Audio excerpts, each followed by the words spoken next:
Imagine a $40 million automated trading sequence firing off in pure microseconds. Okay?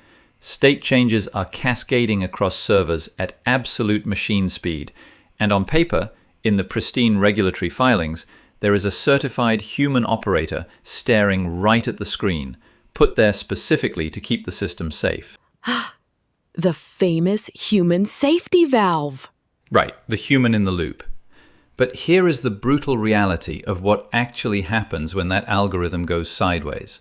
The human operator takes 200 to 500 milliseconds just to detect that an anomaly is happening on the instrument panel.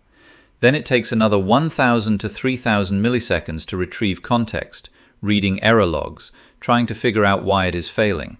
And while that human brain is still trying to construct a coherent picture of the state failure, the machine is executing thousands of state modifications per second. Exactly, Zara. By the time that operator forms a decision, takes another 500 to 2,000 milliseconds, and physically moves their hand to hit the manual kill switch, over 40,000 catastrophic transactions have already cleared the market. The human did not stop the crash. The human was just a delayed spectator watching the wreckage happen in slow motion. So the safety mechanism is basically an illusion, a total security blanket for executives. Precisely, Emily. What we are observing in these high-speed autonomous environments is a psychological and structural delusion. Organizations insist on inserting human supervision into microsecond workflows because it provides moral and regulatory cover. It allows leadership to claim they maintained oversight, when mathematically the human was dropped into a cognitive trap. I actually saw a version of this back in my early software days, working on server deployment scripts. We had this manual override button that was supposed to halt automated table updates if the script encountered an unhandled exception. But the script executed so bloody fast that by the time the field tech read the console pop-up and clicked cancel, the script had already dropped 3 production database tables and then locked out the technician for sending conflicting commands. You were caught in what we call the cold handoff problem. When an automated system operates smoothly 99.9% of the time, the human monitor suffers complete cognitive decoupling. Their situational awareness drops to absolute zero. Then, when an edge case suddenly hits, the system throws an urgent alarm and hands control back instantly. You are dumping a human into a high-stress crisis from cold storage memory, expecting them to save the day in 3 seconds flat. It is like waking someone up from a deep sleep in the middle of a burning room and handing them a fire extinguisher with 20 different unlabeled knobs on it. Spot on, Em. And yet every corporate board meeting on Earth is still pushing this exact strategy. Which brings us right to the heart of today's Club Genius Deep Dive. Why do organizations keep clinging to compliance theater instead of building actual operational safeguards? To understand how corporate systems create the illusion of safety, we have to examine how they create the illusion of competence. And there is no better case study for symbolic compliance than December 21st, 17, during the height of the early cryptocurrency frenzy. Oh, mate, this story is legendary. You had the Long Island Iced Tea Corporation trading on the NASDAQ under the ticker symbol LTEA. They were literally boxing non-alcoholic iced tea in a New York warehouse and losing millions of dollars every single quarter. Their stock was dragging along at $2.40 per share, staring right down the barrel of a delisting notice from NASDAQ. They had 0 software developers, right? No cryptographers, no tech stack whatsoever. 0. But what they did have was an absolute lack of institutional shame. So on December 21st, 2017, the board issued a press release and changed the corporate name to Long Blockchain Corporation. They claimed they were pivoting to explore opportunities in distributed ledgers, while still selling tea out of the back room. And the response from the automated trading algorithms and retail markets was instantaneous.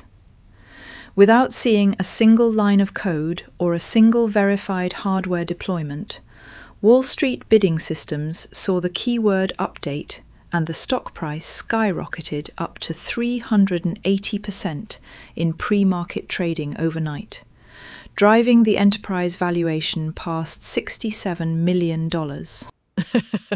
That is incredible. They did literally nothing except change the sign on the door. Exactly. And this is the exact mechanism that governs corporate safety culture. In 2017, changing a corporate title convinced the market that a beverage company was a frontier tech firm. Today, slapping the phrase "human in the loop approved" onto an unmanageable automated system convinces regulators and executives that an unsafe process is under control. It is symbolic compliance designed to manufacture immediate, illusionary trust. It is the ultimate clown shoe club maneuver, mate. Look at how management handles it inside typical companies. You get an executive like Brent who sees a complex artificial intelligence or automation risk, and what does he do? He does not talk to the engineers.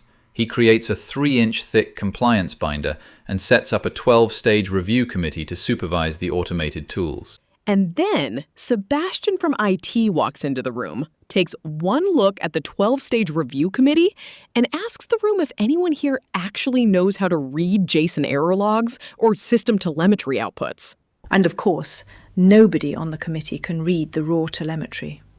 They rely entirely on stylized reporting summaries handed to them 3 days after the execution event has already cleared. Which brings us to my absolute favorite running gag in modern corporate life: the KPI dashboard paradox. Brent sits in his executive suite looking at a dashboard where every single status light is glowing bright emerald green. Why? Because the human check-ins were logged as completed on time.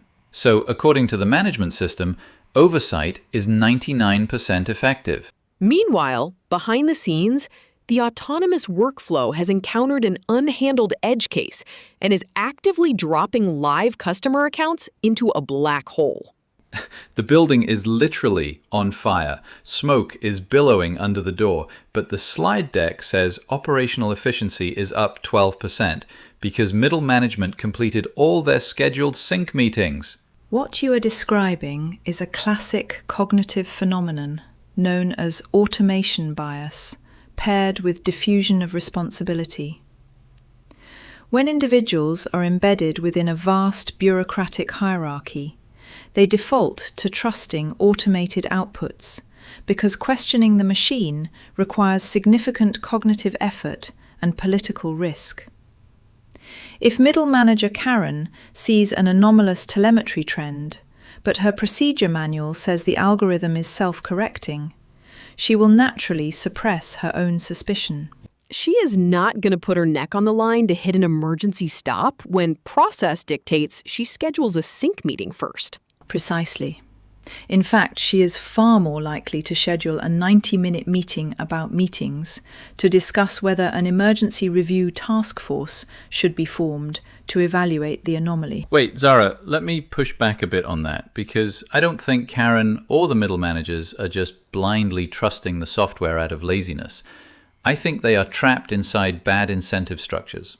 If Karen manually stops a system and turns out to be wrong, she gets reprimanded for causing unnecessary downtime and violating the compliance workflow. But if she follows the 12-step procedure manual while the system destroys itself, she can point to the binder and say she followed official policy. That is a very perceptive distinction, Lachlan. The bureaucracy penalises proactive human intervention that strays from protocol, while completely insulating passive compliance that leads to systemic failure. The system actively incentivizes people to act like ornamental safety gear. They are literally keeping humans in the loop just to have someone to point the finger at when the machine goes off a cliff. So picture the scene in the boardroom right now. The autonomous automated system is spiraling. 436 reply-all emails are clogging everyone's inbox. And Trevor, the 6-figure consultant, is setting up his 30-slide PowerPoint deck to explain synergistic risk mitigation options. Total chaos. Everyone is panicking, except for Club Genius. Jacques and Blake walk into the room with complete composure. Blake is holding his clipboard, looking at the complex workflow diagram Brent drawn on the whiteboard, and he asks one simple, glaringly obvious question that nobody else in the building thought to ask. Why is the physical emergency shutdown routed through a 4-tier web approval form inside management software, instead of being a direct hardware circuit breaker on the server rack? Silence in the room. You could drop a feather and it would sound like a bomb going off. Trevor, the consultant, literally freezes with his laser pointer mid-gesture. Because the engineering reality is remarkably straightforward.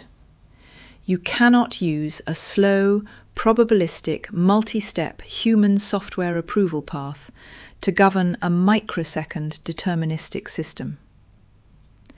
Sebastian steps over, removes the 4-tier software permission bloat, sets up a hard deterministic rate limit boundary right at the network level, and the entire system stabilizes in 5 minutes flat. And then, 2 hours later, Brent and the Clown Shoe Club present a brand new slide deck to executive leadership, claiming total credit for implementing a strategic risk transformation framework. Unbelievable!